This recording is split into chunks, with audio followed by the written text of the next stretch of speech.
Yeah,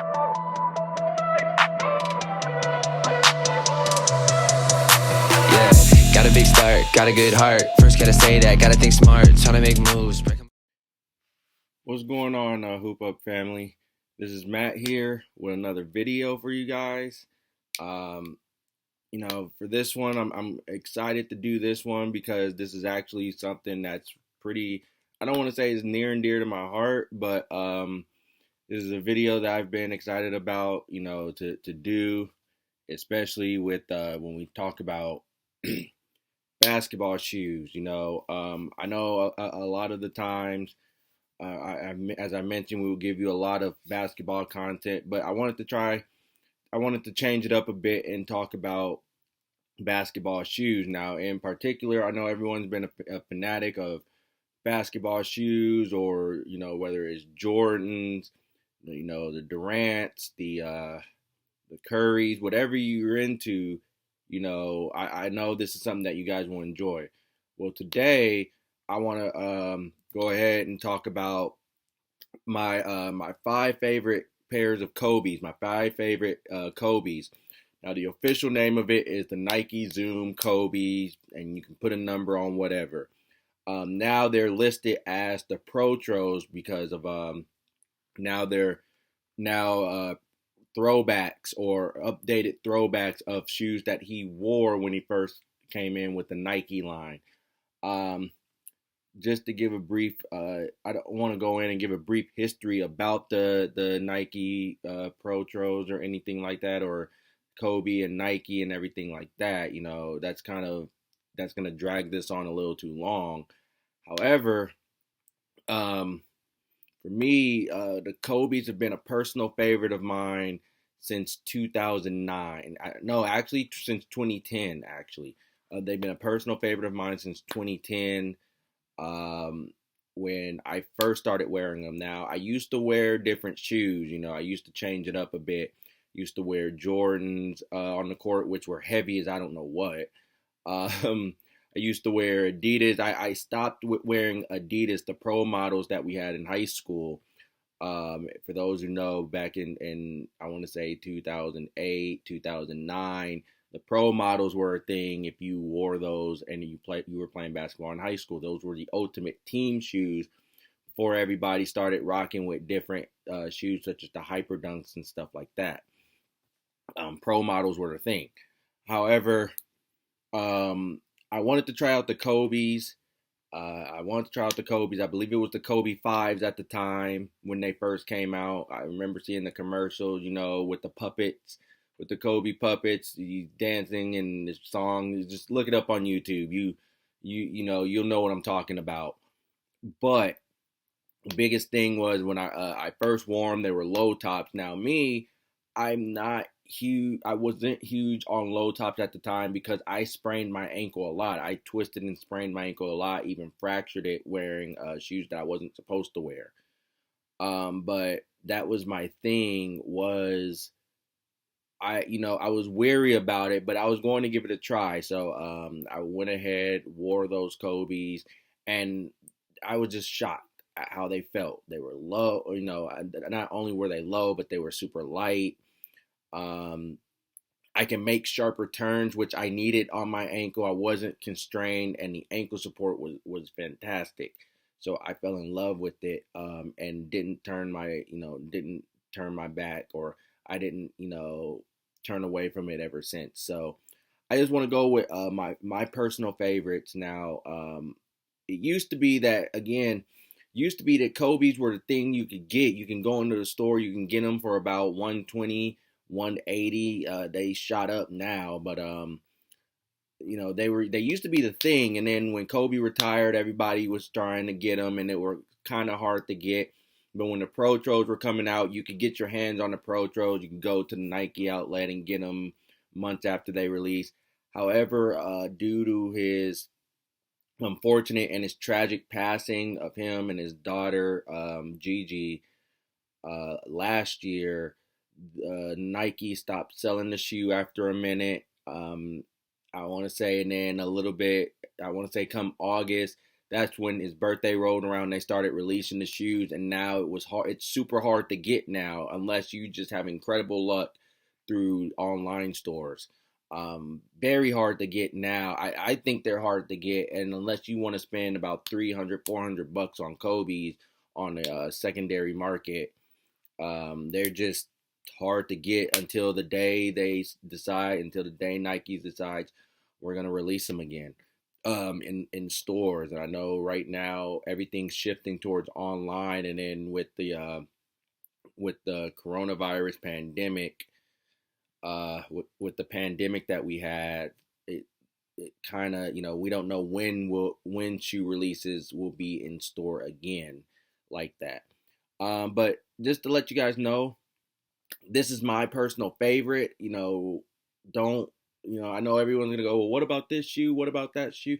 Look, these are my these are my personal favorites, which means I've wore these shoes, I've tried these shoes out.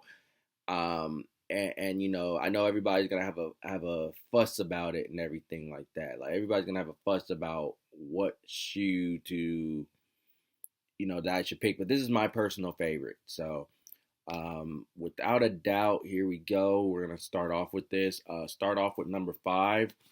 It's the Kobe 6s. Break out the ones that I have. These are the All-Star Edition ones. Long story short about these. When these first came out in 2011, I want to say, came out All-Star Weekend of 2011. I started, they weren't selling these like out to the public like that yet. They were sold to the public, but if you wanted this shoe, you had to go down. And I remember somebody who I spoke to at Foot Action, he was a shoe connect that I spoke with. We always talked about releases. But he said, I remember him telling me, he's like, hey, if you want the All-Star shoes, you're going to have to go down to LA. You're going to have to go to Bev Center, go to LA and get these shoes, because that's the only place they're releasing these shoes. Oddly enough, I was going to LA for All-Star Weekend already. So woke up that morning, went to Foot Locker with the House of Hoops at the Beverly Center early in the morning and got these shoes. The shoe is just comfortable for me. These are again, this is fresh off. This is fresh after I got the 5s, the first shoes that I wore. They were comfortable. Take some time to break into and to get used to, but again, they're just very comfortable. The model too is very comfortable. As you can tell, low top. It's low top. It's comfortable. Just it was everything that the 5s gave you. So this turned out to be a personal favorite of mine. But it's 5 on my list just because it takes a long time to break into. I had to wear these quite a few times just to break into them. So that's why they're at number 5. But these shoes are coming out again, I believe, All-Star Weekend of this week. They come out this weekend. So honestly, this is going to be a hard shoe to get. If you want this shoe, you're going to have to go through the sneaker app to get them. I have the OG ones right here. Had them since 2011, so I had them for 10 years now. Again, if you're going to get the Pro version of these are going to be hard to get. So you're going to need some luck to get these shoes. So that's number 4, right? Or not number 4, number 5 right there. Number 4, I'm pulling out these shoes, so they're in a box. But number 4, I believe these are the Kobe Elite 10s, I want to say. Now, I think these are the 10s. I may have this wrong. If I'm wrong, then I'll fix it on a description. But these are a custom pair. So if you're wondering where this model came from, or where you're wondering, oh, where's this colorway at? This was a custom one. So you could tell my number and my last name on it. Made it through Nike ID at the time. Great to have.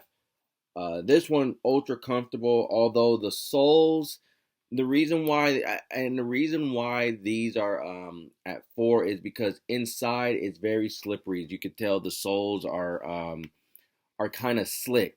So it's kind of hard to grip the shoe a bit. It's black. I don't know. I can angle it a bit or whatever, but it's kind of hard to grip. They have a gripping in there, but it gets slippery in there. When I first got them, they were slippery, but they molded around your feet very well. Easy to break in. Don't take long to break in, as you can tell.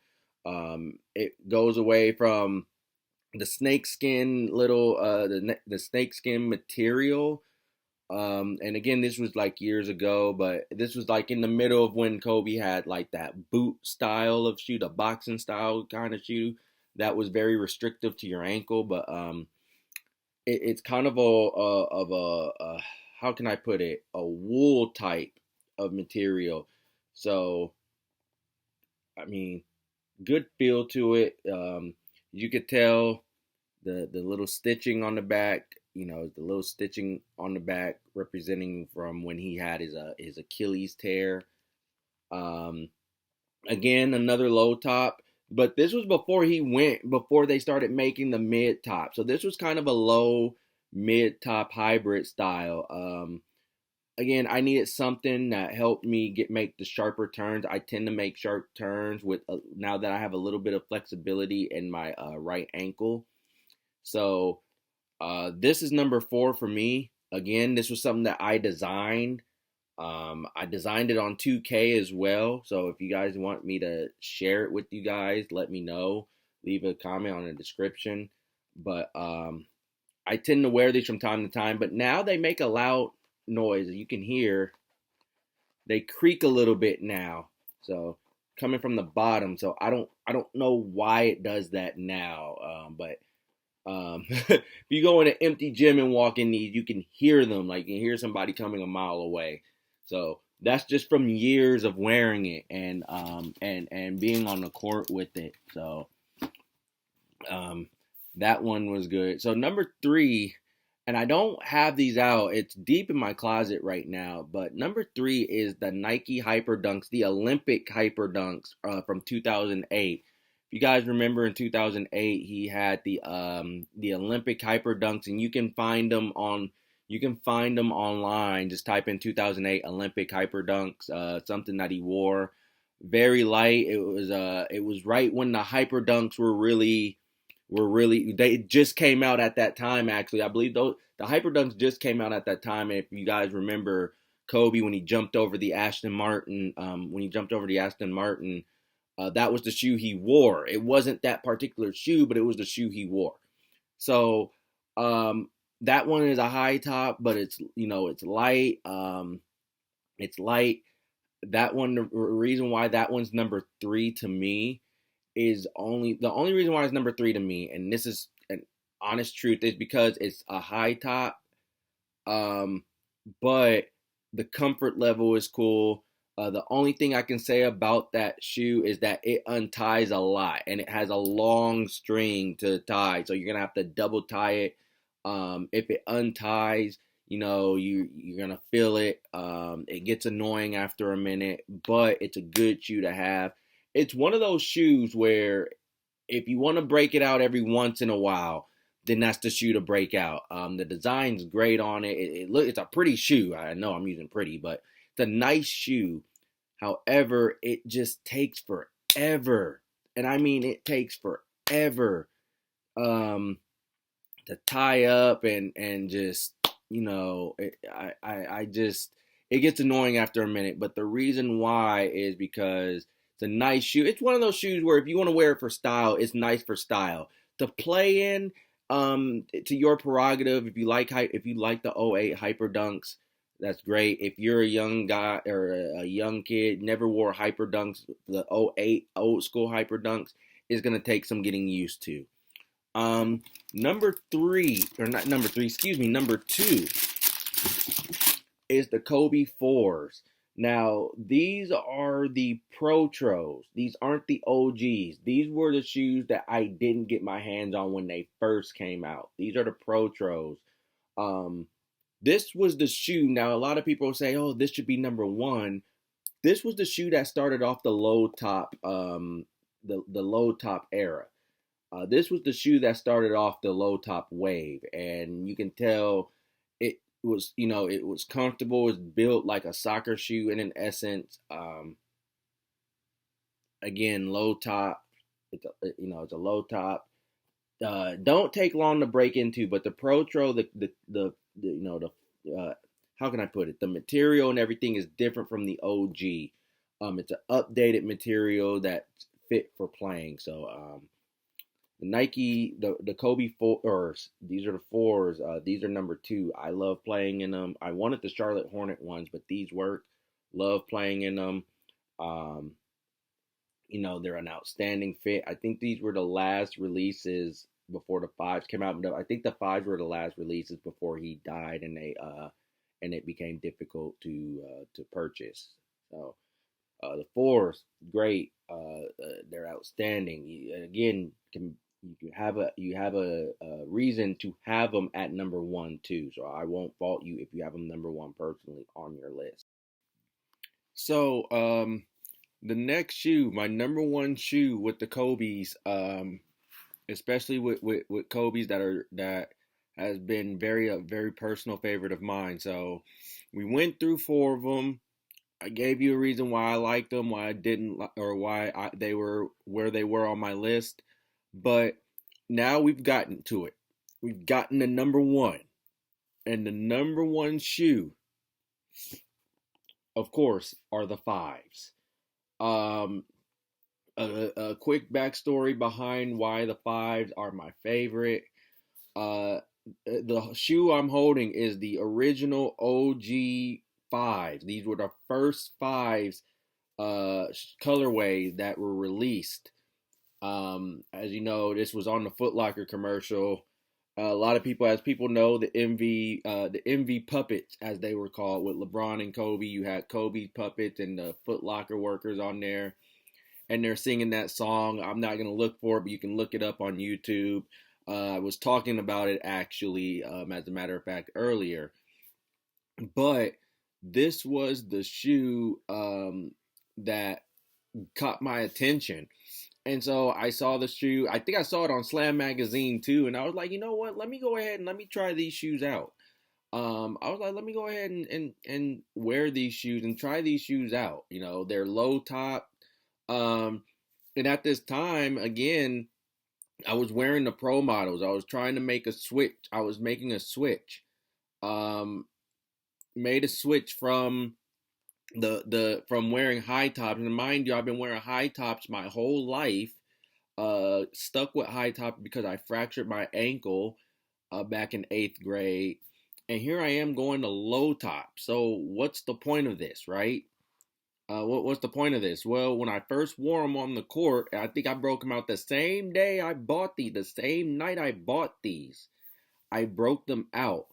And I was shocked at the ankle support it had. It had great ankle support. How light it was. It was a super light shoe. I felt like I could jump. I felt like I could jump higher than ever. Mind you, I was what 20 at the time. I think I was 20. I was 19 or 20 when these shoes came out. I think I was 19 when these shoes came out. I don't remember. But I just remember wearing these shoes, and man, I fell in love with them. Wore these all the time, and this got me hooked on wearing Kobe's. Was just absolutely hooked on wearing Kobe's. So I had these. Now, backstory: these were the first shoes I bought. When I bought a pair of Kobe's, the Hyperdunks were a thing, but they didn't classify as a Kobe shoe to me at the time. So I have this pair, which is the original pair. The other pair I have are these pair. I got this. I got this actually on my birthday. So so I want to say not the same year. Yeah, it was actually the same year that I got the black and gold ones. I got these for my birthday. So this was a birthday gift to me. The white, purple, and gold ones. As you can see, I have Dr. Bus on it. The reason for it is because when Dr. Bus passed away, I wrote R.I.P. Dr. Bus on them. So I wrote on these shoes, and basically it's a thing where if it's somebody who I looked up to, and I looked up to Dr. Buss as an owner and also as a Laker fan too. So I wrote RIP Dr. Buss. Fast forward years later, and as we mentioned, the unfortunate timing or the unfortunate passing of Kobe, when the tragic accident that he had. I wrote 24 on the back of it. Now on the other shoe, which is on the other side of the room, but on the other shoe I wrote 24, and on the other one I wrote his daughter's number, which is number 2. I felt it was very fitting to write 24 and 2 on on the shoe, especially on his shoe.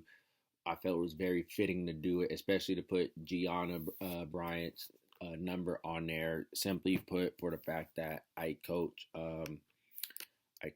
girls basketball, and that was the biggest thing for me, is how much of an inspiration that Kobe was to me, and the impact he had on my life, and just the unfortunate passing. But with those 5s, it's been extremely hard to find the 5s, really hard to find the 5s, just to get the 5s, because everybody's been, again, with the unfortunate accident and the tragic passing of Kobe Bryant, everybody is flocking to get these shoes, and for some reason they've been very difficult to get these shoes, unless you go on a secondary market and go on the resellers market, and then you pay double if not triple the retail value of that shoe.